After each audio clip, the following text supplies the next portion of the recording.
I want to show you how to repair a thread break when you're quilting with QCT5 Pro.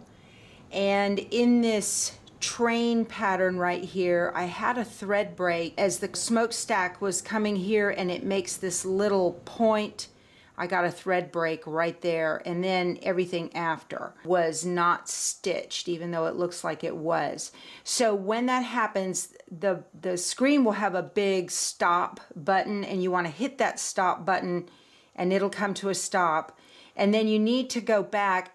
It had stitched a little bit, but you need to go back and unpick to a clean break point, and then move the machine back and rethread and get stitching again.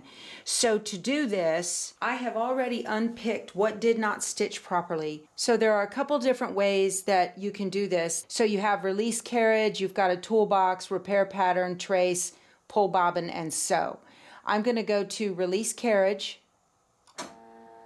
And now I can move the carriage back to where I want it to be. I have moved the carriage back to about 2 stitches before where the thread broke. I have rethreaded the needle. Now I'm going to come to repair pattern, and I want to touch closest stitch.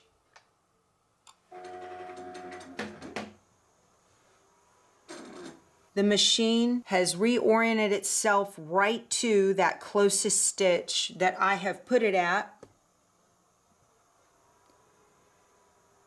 Now up here I want to go pull bobbin. It's going to take 1 stitch, and then it's going to move away, and I can pull up the bobbin thread. I'm going to hold on to them. Now I'm going to touch sew. It will move back. You can also press the move back button and then press sew, but you can just press sew and it'll start going. And it'll take little lock stitches, and it'll begin. That's how you repair a broken thread.